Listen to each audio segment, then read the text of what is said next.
বাঁকুড়া জেলার বিষ্ণুপুর বিধানসভা মরার ১ নম্বর ক্যাম্পে ইন্ডিয়ান সেকুলার ফ্রন্ট আইএসএফ এর উদ্যোগে অনুষ্ঠিত হলো অধিকার সভা।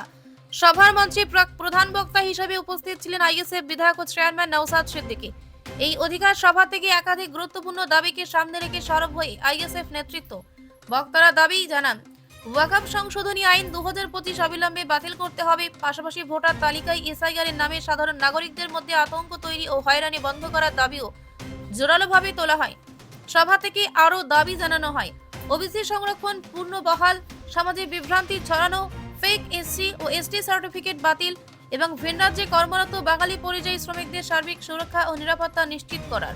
মঞ্চ থেকে নওশাদ সিদ্দিকী বলেন, সাধারণ মানুষের অধিকার রক্ষায় আইএসএফ আপোষহীন আন্দোলন চালিয়ে যাবে এবং মানুষের ন্যায্য দাবির প্রশ্নে কোনো রকম আপোষ করা হবে না। এই অধিকার সভার মঞ্চ থেকে তৃণমূল কংগ্রেস ও সিপিআইএম ছেড়ে মোট ৮ জন কর্মী আনুষ্ঠানিকভাবে আইএসএফ এ যোগদান করেন। আইএসএফ নেতৃত্ব তাদের হাতে দলীয় পতাকা তুলে দিয়ে দলে স্বাগত জানান।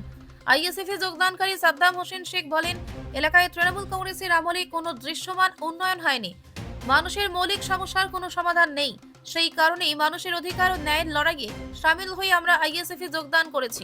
এখন আইএসএফ এ যোগদান করলাম, কারণ টিএমসি এখন যা বন্ধুত্বপূর্ণ আচরণ করছে, মানে ওই জন্য আমরা অন্য দল করতে বাধ্য।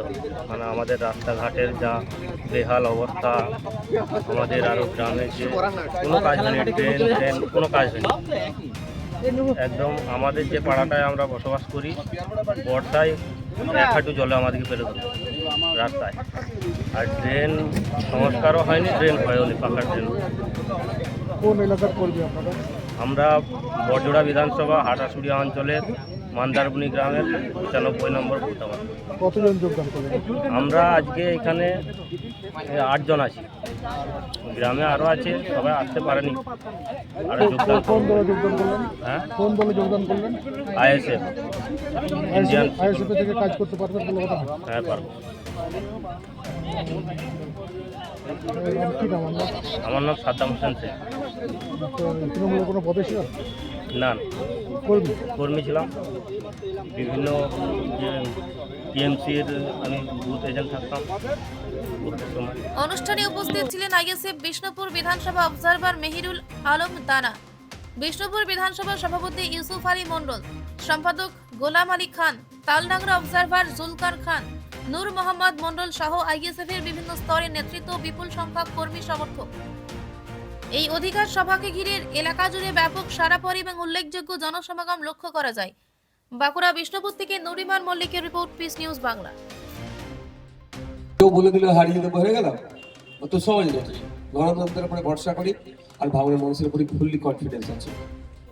তো অভিষেক বাবুর যে অফিসটা কামাকি স্ট্রিটে আছে সেটা ওয়াকফ সম্পত্তি।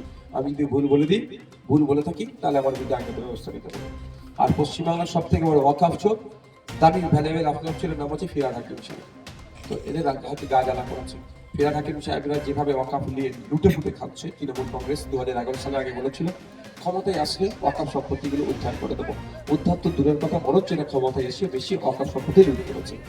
এদের গা জ্বালা করছে। এরা নন্দীগ্রামে শুভেন্দু অধিকারীকে হারাবার কথা বলবে না, এরা 77টা বিজেপির বিধায়কের কাছে হারাবার কথা বলবে না।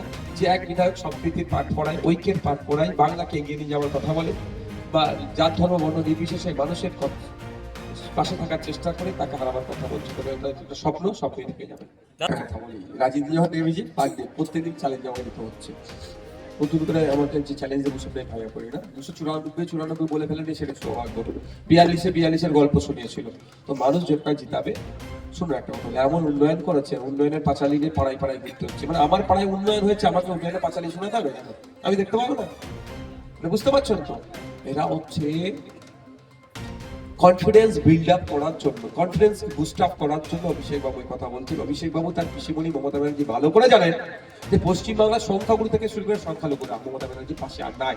যেটা সংখ্যালঘুদের ভোট নিয়ে খুব বগল বাজাতো, ভোট ব্যাংক হিসাবে রাখতে চেয়েছিল, সংখ্যালঘুরা বুঝতে পেরে গেছে মমতা ব্যানার্জির আমলে শুভেন্দু অধিকারী, অসীম সরকার একের পর এক সাম্প্রদায়িক কথা বলে যাচ্ছে, তাদেরকে জেলের বাইরে রেখে দিচ্ছে।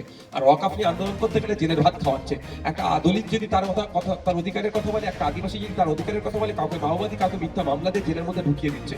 সুতরাং এখানকার পশ্চিমবাংলার মানুষ প্রস্তুত নিয়ে নিয়েছে যে মমতা ব্যানার্জিদের হারাবে।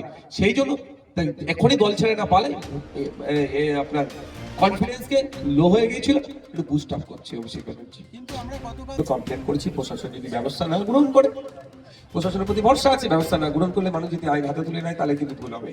তো আমরা বারবার আমরা সতর্ক থেকেছি, সতর্ক থাকতে বলেছি, আইনের দ্বারস্থ হয়েছি, এই বিষয়ে আমরা ব্যবস্থা গ্রহণের জন্য হচ্ছে। তবে শুভেন্দু আপনার অভিষেক ব্যানার্জি বলার পরেই আক্রমণ শুরু হয়েছে।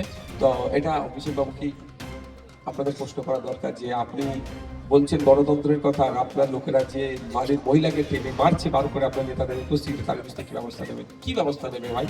নোটোরিয়াস ক্রিমিনালদেরকে যদি দায়িত্ব দেন বলে মমতা ব্যানার্জি ট্যাক্স সাল থেকে দিচ্ছে না, নিশ্চিত হয় তার টাকা ছাপানোর মেশিন নেই, টাকা ছাপানোর মেশিন পাবলিকের কাছে টাকা মানে অবৈধ। আর শুভেন্দু আপনার অভিষেক ব্যানার্জিও তার এমপি কোটা থেকে টাকা দিচ্ছে না, জনগণের ট্যাক্সের টাকা দিচ্ছে, বরঞ্চ লক্ষ্মীর ভান্ডারের নামে অনেকে টাকা তুলছে।